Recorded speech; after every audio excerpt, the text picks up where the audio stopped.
قل هاتوا برهانكم إن كنتم صادقين.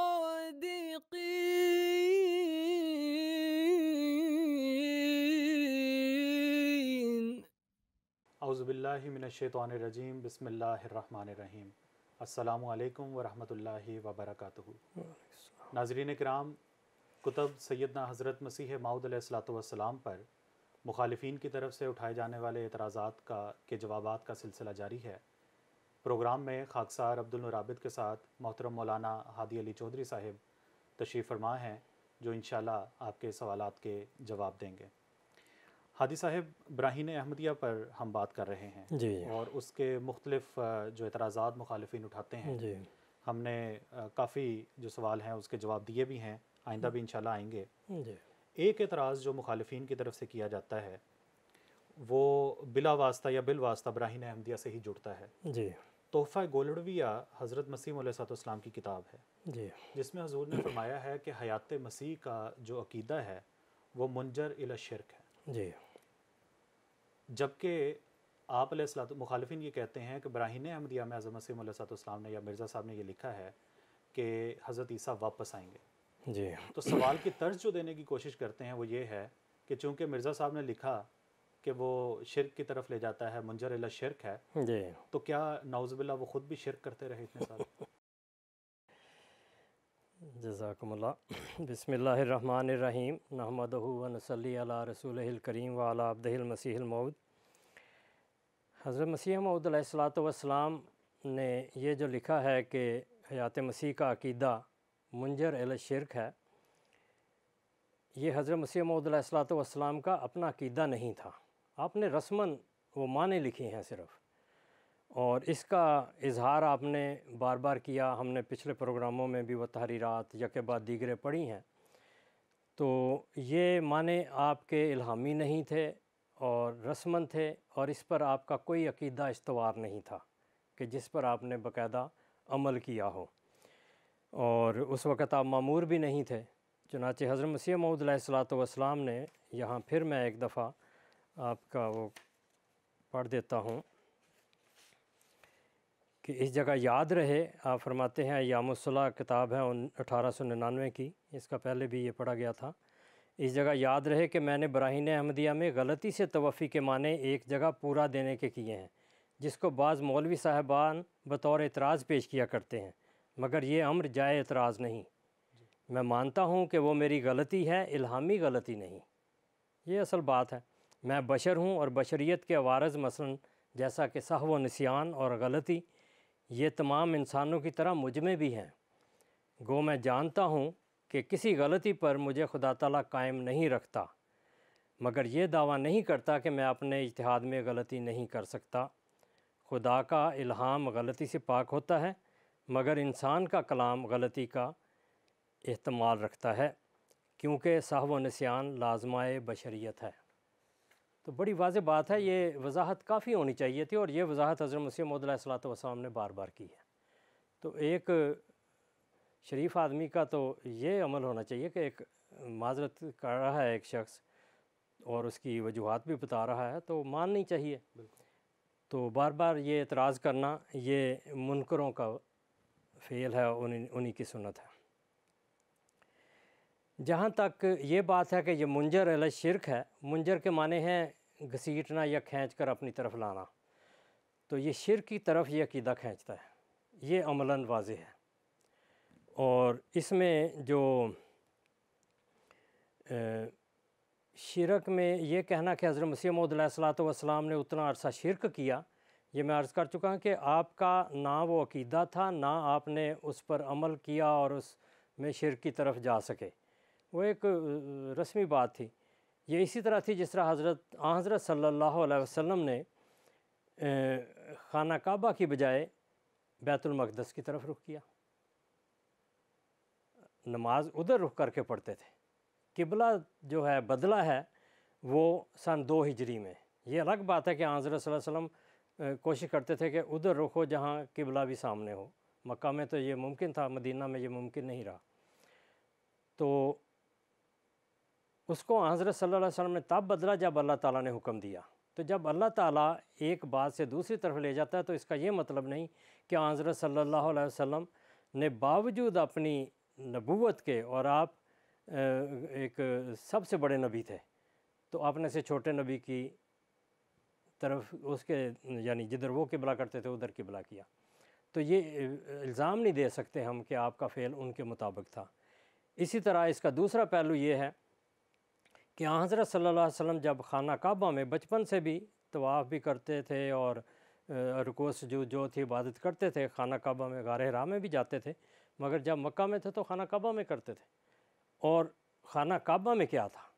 اس کے اندر بھی اور باہر بھی 360 بت تھے۔ اب کیا کہیں گے، یہ بت پاک خانہ کعبہ بتوں سے پاک ہوا ہے سن 8 ہجری میں، فتح مکہ جب ہوا ہے۔ اس سے پہلے 7 ہجری میں حضرت صلی اللہ علیہ وسلم نے عمرہ قضا کیا ہے، وہ بھی وہاں ادا کیا ہے، اور اس میں طواف بھی تھا، نمازیں بھی تھی، سارا کچھ تھا، اور بت بھی تھے۔ اس سے کیا نتیجہ نکلتا ہے؟ لیکن حضرت صلی اللہ علیہ وسلم کی جو توجہ تھی وہ خانہ کعبہ نہیں تھی۔ توجہ جو ہے نماز میں اللہ تعالیٰ نے سکھائی، اس میں یہ نہیں کہ خانہ کعبہ کو دیکھو، انی وجہت وجہ للذی فطر السماوات والارض حنیفا وما انا من المشرکین۔ توجہ جو ہے نماز میں وہ رخ خانہ کعبہ کی طرف ہوتا ہے، لیکن جو توجہ ہے وہ للذی فطر السماوات، اللہ تعالیٰ کی ذات ہے۔ اس لیے کہتے ہیں نا کہ ہے پرے سرحد ادراک سے اپنا مسجود، قبلے کو اہل نظر قبلہ نما کہتے ہیں۔ تو یہ خانہ کعبہ تو ایک امت واحدہ کا مرکزی نقطہ ہے رخ کے لحاظ سے، مگر ہم بھی جب ادھر مسجدیں ہماری قبلہ رخ ہیں، ہم ادھر کھڑے ہوتے ہیں تو کبھی بھی قبلے کا خیال نہیں ہوا، یعنی خانہ کعبہ کا۔ اللہ کی طرف ہم سب دعائیں کر رہے ہوتے ہیں، توجہ ادھر ہوتی ہے۔ تو حضرت صلی اللہ علیہ وسلم کا جو قبلہ تھا وہ وراء الورا تھا، وہ عمارت نہیں تھی، اس میں تو وہ بت تھے۔ تو حضرت صلی اللہ علیہ وسلم نے جب انہیں پاک کیا تو پھر وہ خالصتاً رخ بھی خالص ہو گیا، اور توجہ تو پہلے ہی خالص تھی۔ فزکس میں لا آف ریلیٹیوٹی ایک قانون ہے، وہاں اس کے معنی اور ہیں، مگر انسان اپنی زندگی میں یہ سارا دیکھتا ہے۔ مثلا آپ گھر میں بیٹھے ہیں تو بچوں کا شور آپ کو سنائی دے رہا، آپ ادھر دلچسپی رکھتے ہیں، تو دوسری طرف اگر ٹی وی لگا ہوا ہے تو آپ کو ٹی وی کی آواز نہیں آتی، یا آپ کے سامنے سب کچھ شور و غوغا ہو رہا ہے، لیکن آپ اگر کسی اور چیز میں کھوئے ہوئے ہیں اور سوچ رہے ہیں تو آپ کو کوئی آواز نہیں آتی، حالانکہ شور میں بیٹھے ہوئے ہیں۔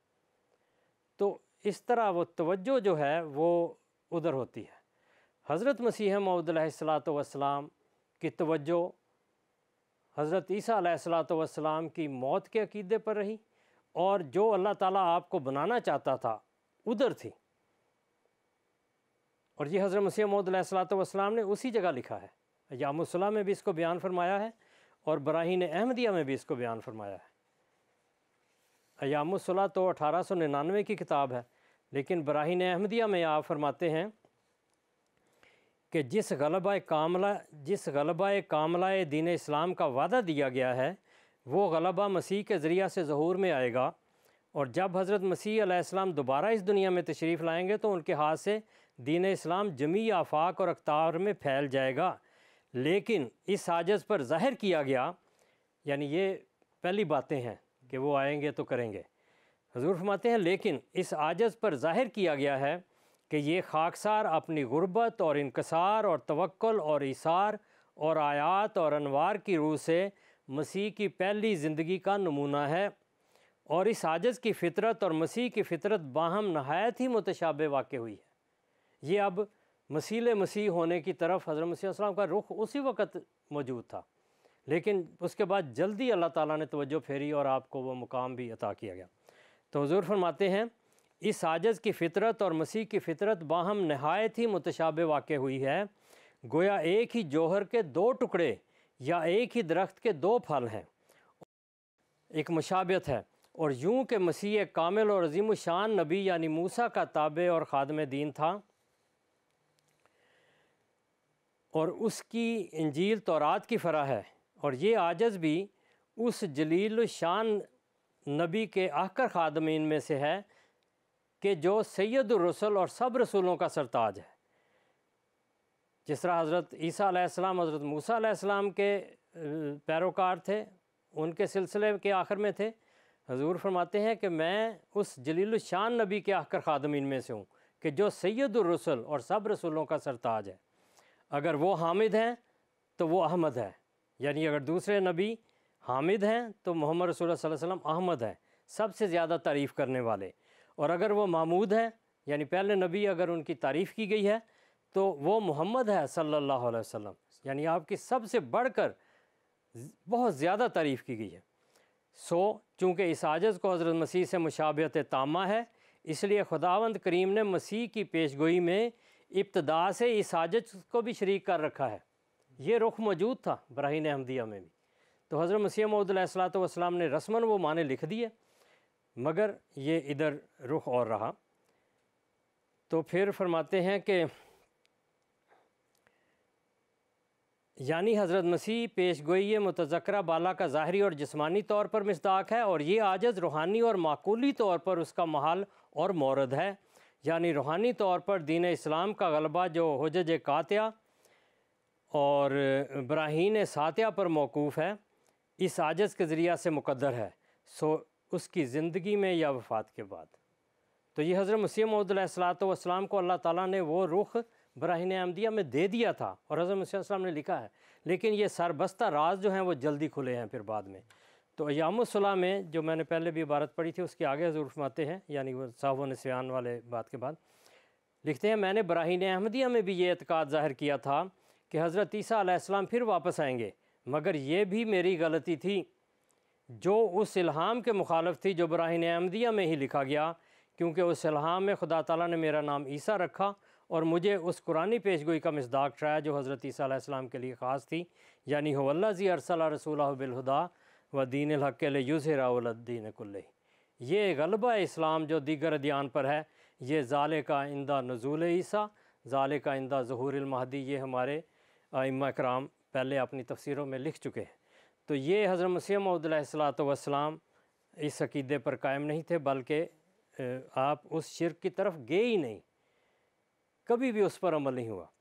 تو جس طرح میں نے حضرت صلی اللہ علیہ وسلم کی مثال دی ہے، توجہ جو تھی وہ اس طرف تھی کہ اللہ تعالیٰ آپ کے اندر وہ تغیر پیدا کر رہا تھا، آپ کو اس طرف لا رہا تھا جو آپ کا مسیحیت اور مہدویت کا سفر تھا۔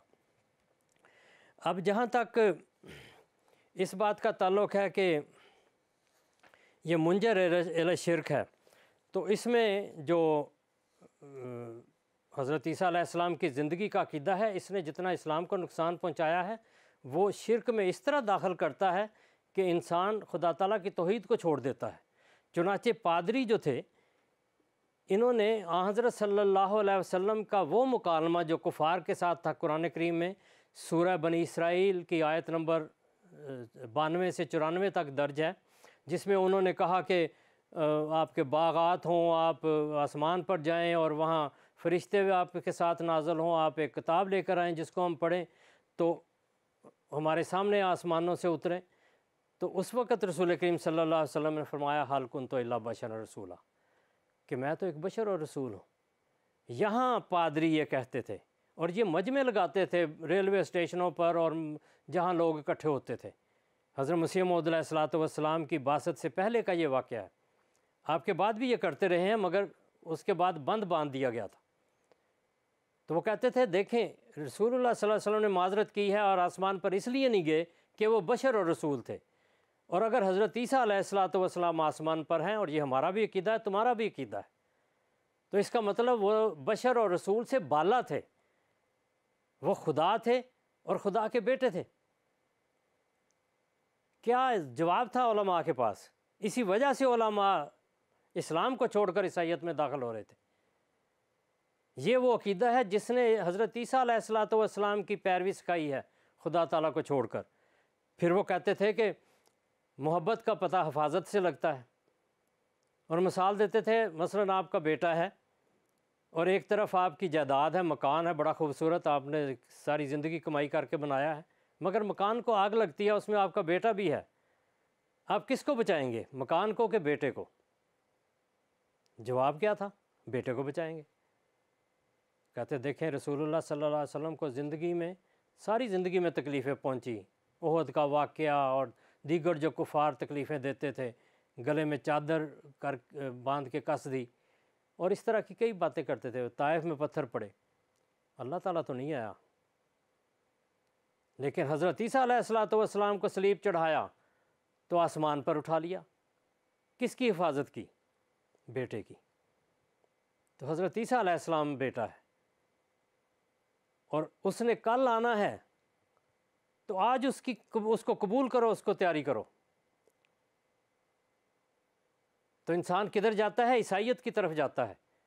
مسلمانوں کے گاؤں عیسائی ہو چکے تھے حضرت مسیح موعود علیہ السلام کی آمد سے قبل۔ آپ نے یہ ہتھیار اٹھایا ہے۔ دیکھیں قرآن کریم کہتا ہے لَقَدْ كَفَرَ الَّذِينَ قَالُوا إِنَّ اللَّهَ هُوَ الْمَسِيحُ ابْنُ مریم۔ تو یہ شرک ہے کہ حضرت عیسیٰ کو خدا قرار دیتے ہیں۔ حضرت مسیح موعود علیہ السلام نے آگے فرمایا اگر اسلام کی زندگی چاہتے ہو تو حضرت عیسیٰ علیہ السلام کی زندگی کو چھوڑو، اسلام کو مسیح کو مرنے دو تاکہ اسلام زندہ ہو۔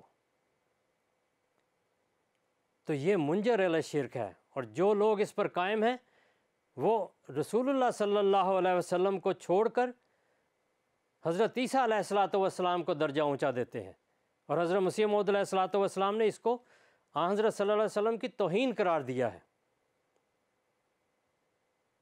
آپ فرماتے ہیں مسلمانوں پہ تب ادبار آیا کہ جب تعلیم قرآن کو بھلایا، رسول حق کو مٹی میں سلایا، مسیحا کو فلک پر ہے بٹھایا، یہ توہین کر کے پھل ویسا ہی پایا، اہانت نے انہیں کیا کیا دکھایا، ذلیل و خوار ہو گئے اس وجہ سے کہ رسول اللہ صلی اللہ علیہ وسلم کو زمین میں سلایا ہے۔ آپ ان کو منادی کرتے ہیں، ان کو بلاتے ہیں، خدا نے پھر تمہیں اب ہے بلایا کہ سوچو عزت خیر البرایا۔ اب حجت تمام ہو چکی ہے، یہ دعویٰ ہے کہ حضرت عیسیٰ فوت ہو چکے ہیں، یہ اس کا چیلنج ہے، اس کو قبول کرو ورنہ اس کو مانو۔ اس کے علاوہ مسلمانوں کے لیے اور کوئی راہ نہیں۔ اگر حیات مسیح کا عقیدہ چھوڑیں گے تو حضرت صلی اللہ علیہ وسلم کی توہین سے بھی باز رہیں گے اور اپنی بھی توہین نہیں ہوگی، عزت سے یاد کیے جائیں گے، جس طرح آج جماعت احمدیہ عزت کے ساتھ یاد کی جاتی ہے اور قبول کی جاتی ہے، اور فوج در فوج لوگ اس میں داخل ہوتے ہیں۔ یہ حقیقی اسلام ہے۔ مسیح موعود علیہ السلام ابھی جو حوالہ پڑھا اس میں فرماتے ہیں کہ میں حضرت صلی اللہ علیہ وسلم کے احقر الخادمین میں سے ہوں، آپ کے ذریعہ انسان محمد رسول اللہ صلی اللہ علیہ وسلم سے حقیقی محبت کرتا ہے، ورنہ تو نعرے ہیں اور دعوے ہیں، اور دوسری طرف قبر پرستیاں اور عیسیٰ پرستیاں۔ آؤ لوگو کہ یہی نور خدا پاؤ گے، لو تمہیں طور تسلی کا بتایا ہم نے، وآخر دعوانا ان الحمدللہ رب العالمین۔ جزاکم اللہ احسن الجزا ہادی صاحب۔ ناظرین آپ سے بھی یہ التماس ہے کہ جب حضرت مسیح موعود علیہ السلام کی کسی کتاب پہ کوئی اعتراض سنیں، کسی تحریر پہ، تو آپ جماعت احمدیہ سے بہتر تو یہی ہے کہ آپ ہم ہی سے اس کی تشریح بھی پوچھیں، بجائے اس کے کہ علماء اس کو من گھڑت عقیدوں کے ساتھ یا توڑ مڑوڑ کے آپ کے سامنے پیش کریں۔ کتب مسیح موعود علیہ السلام پر اعتراضات کے جوابات کا سلسلہ انشاءاللہ جاری رہے گا۔ انشاءاللہ اگلے پروگرام میں آپ سے ملاقات ہوگی۔ السلام علیکم ورحمۃ اللہ وبرکاتہ۔ صف دشمن کو کیا ہم نے بہجت پامال، سیف کا کام قلم سے ہی دکھایا۔ احمدیہ مسلم جماعت اسلام میں نشت ثانیہ کی الہی تحریک۔